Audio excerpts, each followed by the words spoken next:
Okay, so let's look at the next one, phosphorus trichloride. That would be another covalent molecule because phosphorus is a nonmetal and chlorine is a nonmetal. So you got nonmetal, nonmetal. It's going to have covalent bonds. So let's look at the Lewis dot structure of it. We can see phosphorus is going to have 1, 2, 3, 4, 5 valence electrons, and chlorine is over in group 17, so it has 7 valence electrons. So we'll draw those in. So here's phosphorus.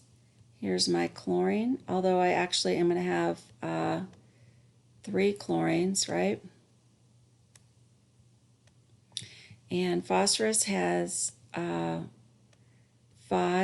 valence electrons, and chlorine has 7.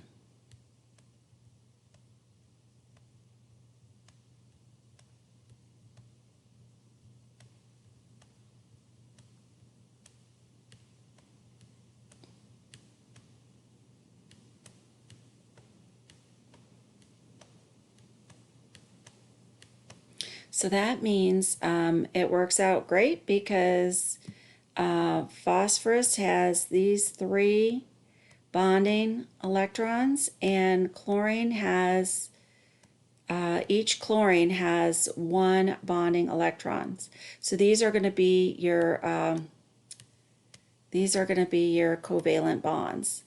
All right, and then you'll have this lone pair on top that of your central atom, which is not going to be bonding.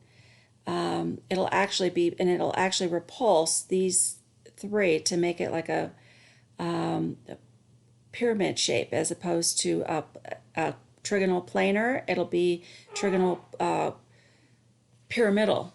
So let's put phosphorus in the middle, and then here's the lone pair. All right, and it's going to push these 3 down. So there's 1 shared covalent bond.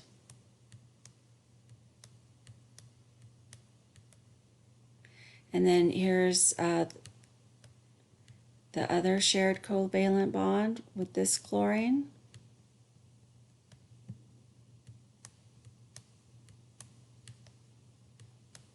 Oops, there's 6. And then here is the 3rd chlorine. All right, so 1, 2, here, and here are the lone pairs outside. All right, so this is going to be, there's your Lewis dot structure. You have 3 covalent bonds, 1, 2, 3 singles. And they've all are surrounded by 8. We've got the octet rule because there's 2, 4, 6, 8, 2, 4, 6, 8, 2, 4, 6, 8, each 2, 4, 6, 8. Each element is surrounded by 8 electrons, which is what it wants to be stable and follow that octet rule. And so you have this lone pair on the top. It's going to, by the valence electron repulsion, it's going to push these down, and so you'd have a trigonal because you have the 3 chlorines on the bottom, and it would be pyramidal because they're going to push these down. It would also be polar because chlorine, if you look here, chlorine is more has higher electronegativity than phosphorus because it's over here, and so it's pulling in, it's better at pulling in the electrons, and so it's going to pull these electrons towards this away from the phosphorus.